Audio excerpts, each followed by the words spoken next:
also need to regulate I think it. hold on to Number that thought. In two, fact, the US Vice President J.D. Vance is addressing this audience. Let's cut across. For co-hosting the summit, for all of you for participating. And I'm not here this morning to talk about AI safety, which was the title of the conference a couple of years ago. I'm here to talk about AI opportunity. When conferences like this convene to discuss a cutting-edge technology, oftentimes I think our response is to be too self-conscious, too risk-averse. But never have I encountered a breakthrough in tech that so clearly calls us to do precisely the opposite.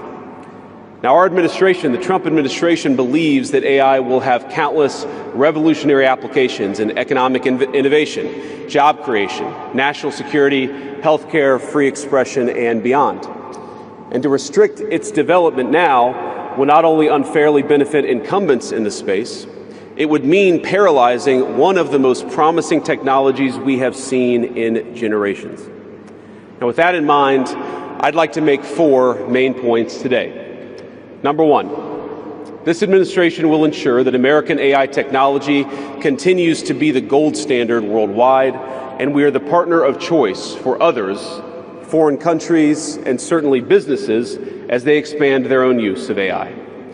Number 2, we believe that excessive regulation of the AI sector could kill a transformative industry just as it's taking off, and will make every effort to encourage pro-growth AI policies. And I like to see that deregulatory flavor making its way into a lot of the conversations this conference. Number 3, we feel very strongly that AI must remain free from ideological bias, and that American AI will not be co-opted into a tool for authoritarian censorship. And finally, number 4, the Trump administration will maintain a pro-worker growth path for AI, so it can be a potent tool for job creation in the United States. And I appreciate Prime Minister Modi's point. AI, I really believe, will facilitate and make people more productive.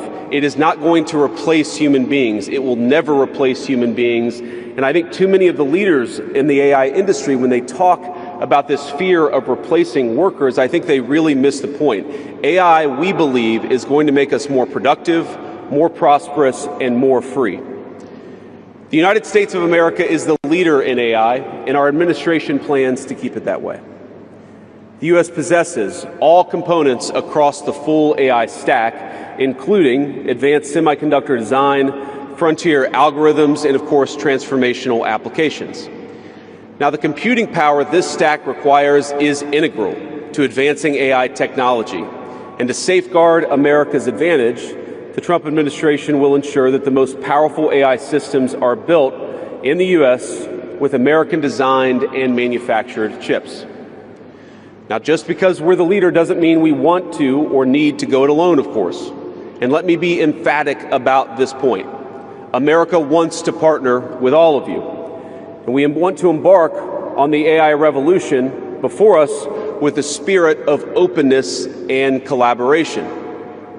But to create that kind of trust, we need international regulatory regimes that fosters the creation of AI technology rather than strangles it. And we need our European friends in particular to look to this new frontier with optimism rather than trepidation. Now, the development of cutting-edge AI in the U.S. is no accident. By preserving an open regulatory environment, we've encouraged American innovators to experiment and to make unparalleled R&D investments. Of the $700 billion, give or take, that's estimated to be spent on AI in 2028, over half of it will likely be invested in the United States of America. Now, this administration will not be the one to snuff out the startups and the grad students producing some of the most groundbreaking applications of artificial intelligence. Instead, our laws will keep big tech, little tech, and all other developers on a level playing field. Now, with the President's recent executive order on AI, we're developing an AI action plan that avoids an overly precautionary regulatory regime while ensuring that all Americans benefit from the technology and its transformative potential. Now, we invite your countries to work with us and to follow that model if it makes sense for your nations. However, the Trump administration is troubled by reports that some foreign governments are considering tightening the screws on U.S. tech companies with international footprints. Now, America cannot and will not accept that, and we think it's a terrible mistake, not just for the United States of America, but for your own countries. The U.S. innovators of all sizes already know what it's like to deal with onerous international rules.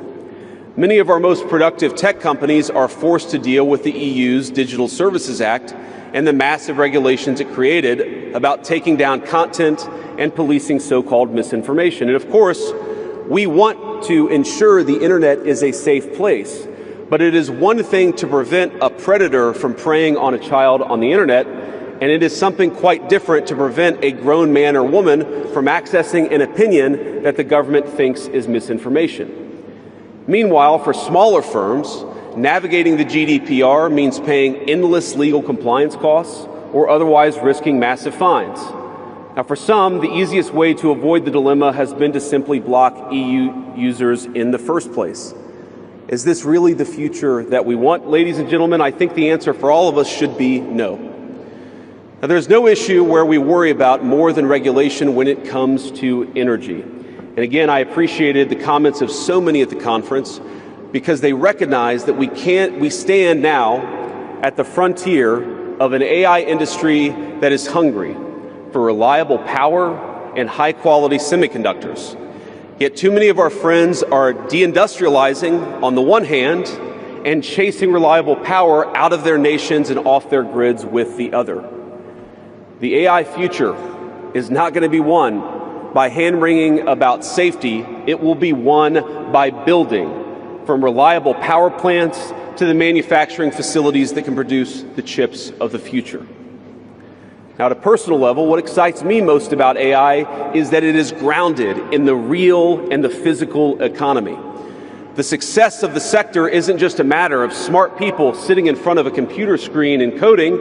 It depends on those who work with their hands, even as robotics will change our factories. It will certainly make our healthcare providers better at treating diseases, but it will also depend on the data produced by those healthcare providers, by those doctors and nurses. I believe it will help us create and store new modes of power in the future, but right now, AI cannot take off unless the world builds the energy infrastructure to support it. Now, it's my view that tech innovation over the last 20 years has often conjured images of smart people staring at computer screens, engineering in the world of bits. But the AI economy will primarily depend on and transform the world of atoms.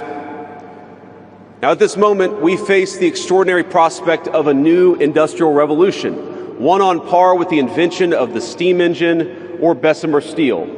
But it will never come to pass if overregulation deters innovators from taking the risks necessary to advance the ball. Nor will it occur if we allow AI to become dominated by massive players looking to use the tech to censor or control users' thoughts.